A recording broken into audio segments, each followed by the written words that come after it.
2015ஆம் ஆண்டிலிருந்து கிட்டத்தட்ட 9 வருடங்களாக கனடாவினுடைய பிரதமராக இருந்திருக்கக்கூடிய லிபரல் கட்சியினுடைய தலைவர் ஜஸ்டின் ட்ரூடோ அவர்கள் கனடாவினுடைய பிரதமர் பதவியிலிருந்து ராஜினாமா செய்திருக்கிறார். புதிய பிரதமராக கனடாவை சேர்ந்திருக்கக்கூடிய தமிழ் பெண் ஒருவர் பதவியேற்க போகிறார். ஆக 9 வருட ஆட்சி பின்புலம் கொண்டிருக்கக்கூடிய கனேடிய பிரதமர் ஜஸ்டின் ட்ரூடோவுக்கு என்ன நடந்தது, ஏன் அவர் பதவி விலகினார், அதே போல யார் இந்த புதிய பிரதமர் என்றதை பற்றி இந்த காணொலியில் விளக்கமா பார்க்க போறோம். அதுக்கு முதல் இப்பதான் நீங்க சேனலுக்கு புதுசா வந்திருக்கீங்கன்னு சொன்னா சேனலை சப்ஸ்கிரைப் செஞ்சு நினைச்சுக்கொள்ளுங்க. அப்பதான் இது தொடர்பில் நாங்கள் போடக்கூடிய சகல காணொலிகளையும் நீங்க பார்க்கக்கூடியது போல இருக்கும். என்ன விடயம் என்று சொன்னா, கனடாவில் கிட்டத்தட்ட 9 வருடங்களாக ஆளும் கட்சியாக இருக்கக்கூடியது பிரதமர் ஜஸ்டின் ட்ரூடோ தலைமையாக இருக்கக்கூடிய லிபரல் கட்சி. 2015ஆம் ஆண்டிலிருந்து இன்றைக்கு வரைக்கும் இவர்கள் தான் ஆளும் தரப்பாக இருக்கிறார்கள். என்னதான் இருந்தாலும் 2023ஆம் ஆண்டுக்கு பிற்பகுதியில் இருந்து கனேடிய பிரதமர் ஜஸ்டின் ட்ரூடோவுக்கு எதிராகவும் லிபரல் கட்சிக்கு எதிராகவும் கனடாவுக்கு உள்ளேயும் சரி கனடாவுக்கு வெளியிலையும் சரி சின்ன சின்ன விஷயங்கள் எல்லாமே சமூகத்தின் மத்தியில் பேசு பொருளானது. ஆனா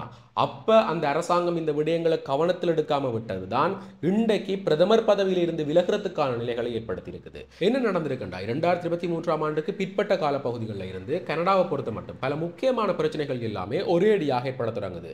சர்வதேச அழுத்தங்கள் காரணமாக இருக்கலாம், புலம்பெயர் மக்களால் ஏற்பட்டிருக்கக்கூடிய பிரச்சனைகளாக இருக்கலாம், இல்ல உள்நாட்டில் இருக்கக்கூடிய அரசியல் சிக்கல்களாக இருக்கலாம். இவை எல்லாத்தையுமே காரணம் காட்டி பல முக்கிய பிரச்சனைகள் எல்லாமே ஒரே அடியாக ஏற்படுது. இவை அனைத்துமே கனேடிய மக்களுடைய தலைகளில் கட்டப்படுது. எப்படி என்று சொன்னா, பொருட்களுடைய விலையை அதிகரிச்சது, அதிகமான வரிகள் விதிக்கப்பட்டது, வீட்டு வாடகை பிரச்சனை வந்தது, பல்கலைக்கழகங்களில் பிரச்சனை வந்தது, இந்த வேலைவாய்ப்பு பிரச்சனைகள் என்று சொல்லி பல்வேறுபட்ட பிரச்சனைகள் எல்லாமே மிக குறுகிய காலகட்டத்தில் 2023ஆம் ஆண்டுக்கு பிற்பகுதியில் இருந்து 2024க்குள்ள ஏற்படுது. ஆனா இந்த விடயங்கள் எதையுமே ஆளும் கட்சி அப்ப சரி செய்யல. உதாரணமாக ஜஸ்டின் ட்ரூடோ இதை கவனத்தில் எடுக்கல. இதன் காரணமாக 2024ஆம் ஆண்டுன்றது ஆளும் கட்சியாக இருக்கக்கூடிய லிபரல் கட்சிக்கு மக்கள் மத்தியில் இருக்கக்கூடிய செல்வாக்குகளை சுக்குநூறா உடைத்தறியுது. இதே நேரத்தில் தான் சர்வதேச ரீதியில் இருந்து கூட கனடாவுக்கு அழுத்தங்கள் நடத்துறாங்க. மிக குறிப்பாக கனேடிய பிரதமர் ஜஸ்டின் ட்ரூடோவுக்கு கனடாவுக்கு உள்ளேயும் பிரச்சனைகள் இருக்குது, அதே நேரம் கனடாவுக்கு வெளியில இருந்தும் பிரச்சனைகள் நடத்துறாங்க. மிக குறிப்பாக சர்வதேச நாடுகளாக இருக்கக்கூடிய சைனா, ரஷ்யா போன்ற நாடுகள் எல்லாமே கனடாவுக்குள்ள தங்களோட கப்பல்களை அனுப்புற முயற்சியில் ஈடுபடுது. அது மட்டும் இல்லாம இந்தியா கனடா பிரச்சனை என்றது சர்வதேசம் எங்குமே பேசு பொருளானது. இதன் காரணமாக தூதரகங்கள் கூட இல்லாமல் செய்யப்பட்டது, பல மாணவர்கள் வெளியேற்றப்பட்டனர், கனடாவுக்கு எதிராக பல இடங்களில் போராட்டங்கள் நடத்தப்பட்டது. ஆக இந்த விடயங்கள் எல்லாமே நெருக்கடிகளை கொடுத்து கொண்டிருக்க இந்த பிரச்சனைகள் எல்லாத்தையுமே 2024ஆம் ஆண்டு பிற்பகுதிக்குள்ள முடிக்கணும் என்று சொல்லித்தான் கனடா புதிய கட்டுப்பாடுகளையும் புதிய தடைகளையும் கொண்டு வந்தது.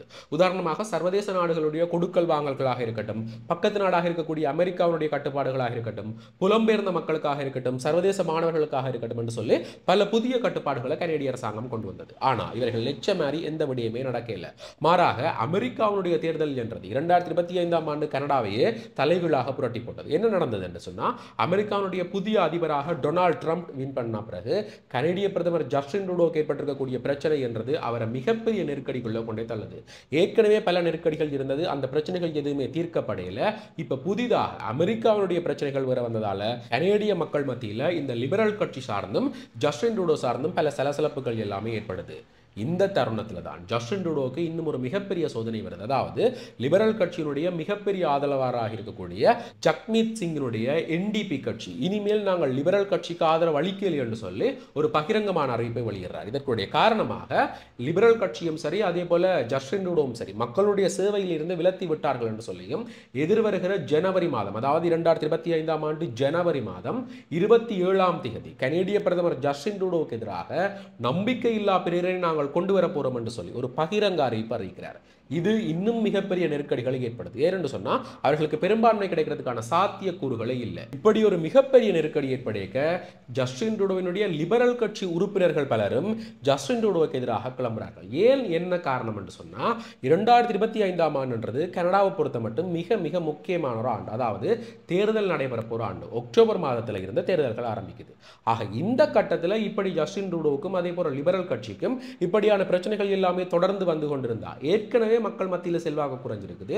இந்த பிரச்சனைகள் அப்படியே தொடர்ந்து கொண்டிருந்தா இன்னமும் மக்கள் மத்தியில் செல்வாக்கு குறைஞ்சு இந்த லிபரல் கட்சி படு தோல்வியை சந்திக்க வேண்டி வரும் என்றதால உடனடியாக லிபரல் கட்சியினுடைய தலைவர் பதவியில இருந்தும் பிரதமர் பதவியில இருந்தும் ஜஸ்டின் ட்ரூடோ விலக வேணும் என்று சொல்லி லிபரல் கட்சியினுடைய உறுப்பினர்கள் பலர் ஜஸ்டின் ட்ரூடோவுக்கு எதிராக போர்க்கொடி தூக்கியிருக்கிறார். இப்படி சகல இடங்கள்ல இருந்தும், அதாவது உள்கட்சி வெளிக்கட்சி உள்நாடு வெளிநாடு என்று சொல்லி சகல இடங்கள்ல இருந்தும் பிரதமர் ஜஸ்டின் ட்ரூடோவுக்கு எதிராக நெருக்கடிகள் அதிகரித்ததால இந்த விடயங்கள் எல்லாத்தையுமே கவனத்தில் எடுத்து ஒரு மிக முக்கியமான அறிவிப்பை வெளியிடுறார். அதாவது 2013ஆம் ஆண்டு நாடாளுமன்றத்தில் 3வது இடத்தில் இருந்திருக்கக்கூடிய லிபரல் கட்சியினுடைய தலைமை பதவியை ஏற்று வெறும் 2 வருடங்களுக்குள்ள கட்சியை அதிகமான செல்வாக்கு மிக்க கட்சியாக மாற்றி 2015ஆம் ஆண்டு பிரதமர் பதவியை ஏற்றுக்கொண்ட ஜஸ்டின் ட்ரூடோ 9 ஆண்டுகளுக்கு பிறகு தன்னுடைய பிரதமர் பதவியிலிருந்து தான் விலகிறதாக அறிவிச்சிருக்கிறார். உண்மையிலேயே மிகப்பெரிய விடயம் ஒன்று நடந்திருக்கு. இந்த விடயம் வெறுமனே கனடாவுடன் நிற்க போறது கிடையாது. சர்வதேச ரீதியில பல பேருடைய வாழ்க்கையை இந்த விடயங்கள் மாற்றி அமைக்க போகுது. ஏனென்று சொன்னா